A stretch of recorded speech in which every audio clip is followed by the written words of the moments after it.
you are in the dating scene, but things just aren't working out, our first guest is here to help.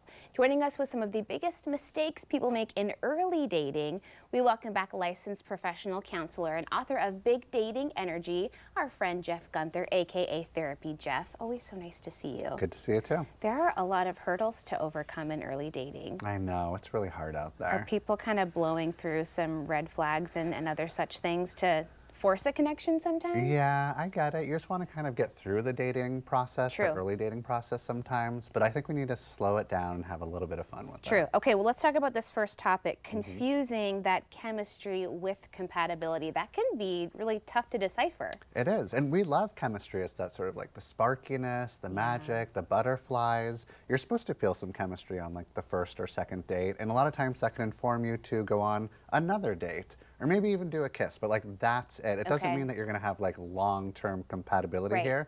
Long-term compatibility is usually like shared values, core belief systems that are in check and a match. You have interests and hobbies that are a good match as well. You have to like learn who this person is to figure out what compatibility is. A lot of times we mistake chemistry as long-term compatibility, and then we get attached and it's a whole thing. And yeah. Because it's possible to have really deep feelings for someone that maybe you're just not right for when you put all those logistics into the equation. Exactly. Okay, what about trying to be chosen instead of doing the choosing? That is so sad, but I think a lot of people can relate.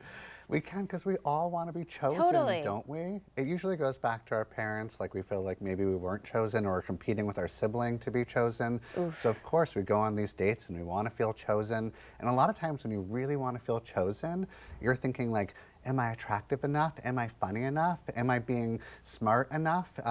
Do they like me? And you're not asking yourself, do I like them? Are they smart? Are they funny? Are we a good match because of how they're showing up? Do I feel emotionally safe with this person? So if you're consumed with being chosen, then you can't really tell if this person is good for you. Right, it might even just turn off your listening skills completely. You're not even taking in new information. Exactly. Okay, how about this? Oversharing too quickly. Oof. I get it. Sometimes when you have that chemistry and it feels like there could be a match there, you just want to be like, here's my whole entire life. Do you like me? How does this sound? Exactly.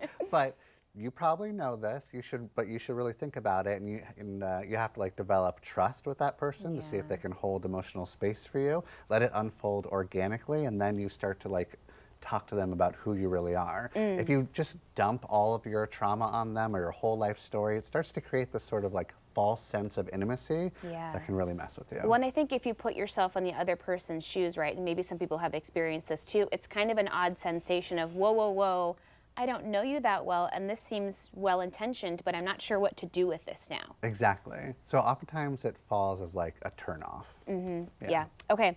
Ignoring small inconsistencies. Oof. Yeah. So I really want you to pay attention to all the little inconsistencies, all the things that they're doing at the start, because they're usually on their best behavior. That's true. When you first meet them. So if they're like showing up late, if they're giving mixed messages, if they're treating the servers in like a weird way sometimes, note those things, because that kind of pattern usually turns into an even bigger pattern as you continue on in the relationship. Nothing is less attractive than being rude to a waitstaff somewhere. Exactly. That's horrible behavior. We don't want that. Okay, moving too fast to lock it down. Yeah. I personally think that when you start dating, you should maybe date a few people at once. That's not for everybody, and that's okay. But really try to figure out who do you like and who are you feeling magnetized towards. Or you can choose one person, but slowly start seeing them and still live your very full life of friendships and creativity and work or school or whatever you're doing while you start to kind of like organically fold them into your life. If you try to lock it down too early, then you're probably coming from a place of desperation, anxiety, scarcity, and that's not usually the place that we make our best healthy decisions in. And that's a really big kind of life transformation if you do go all in with somebody and maybe make less time for all those other wonderful things in your life. Totally. Okay, don't leave that good stuff behind. Okay, last one here. Treating red flags like puzzles to solve. Oh no, the red flags.